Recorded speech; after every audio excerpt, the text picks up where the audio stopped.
Nagtamo ng isang injury during ng game niya sa B-League, itong si Kai Sotto. Mukhang serious nga itong injury na natamo ng 7'3" big man ng Gilas. Very concerning nga ito. Ano kaya ang plano nila coach team kung sakaling hindi makapaglaro ng matagal itong si Kai?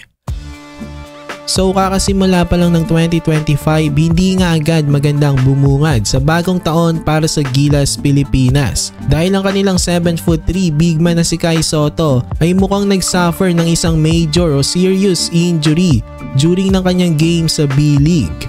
Sa first quarter pa nga lang, kakasimula pa lang ng game nung na-injured itong si Kai. Na-twist niya ang kanyang tuhod nung pinapostehan niya ang kanyang bantay. Na-delay nga ang game dahil dito at hindi na rin nakabalik sa game ang ating kababayan. Pero makikitang bumalik naman siya sa kanyang bench at pinanood ang kanyang team. Kaya lang natalo ang kanyang Koshigaya sa Mikawa. Marami nga ang nag-aalala ngayon sa status nito ni Kai. Maraming nagtatanong kung gaano kalala ang injury niya. Sana nga hindi major injury ang natamo nito. Pero kung makikita natin ulit sa video, mukhang serious nga itong injury ni Kai. Hinahantay nila coach team at ang buong Gilas ang resulta ng MRI ni Sotto at umaasa nga sila na sana hindi major injury ito. Kung malala nga ang natamo ni Kai na injury, alam natin na maaapektuhan ng Gilas dito. Dahil ang offense nga ng Gilas ay nagre-rely heavily dito kay Kai. Malaking bagay nga siya sa triangle ni coach team at sobrang ganda na nga ng nilalaro nito sa Gilas.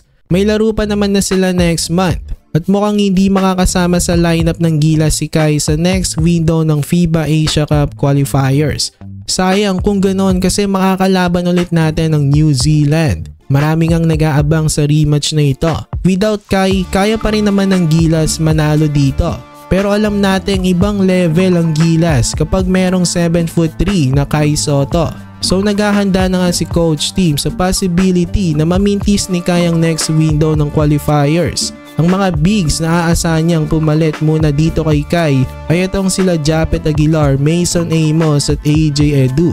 Nagiging healthy na rin si Jamie Malonzo. Sabi nga ni coach team, netong January baka makapaglaro na siya sa Gene Kings at posible na idagdag rin siya sa lineup ng Gilas. Mahalaga talaga na maraming backup ang Gilas na bigs kasi may mapagkakataon talagang hindi may iwasan ng mga injuries.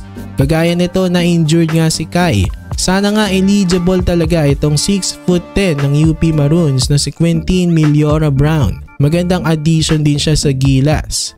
Kapag may resulta na ang MRI ni Kai, i-update ko kayo kaagad mga kabakets. So ito lang naman ang ating video. Maraming salamat sa inyong panonood.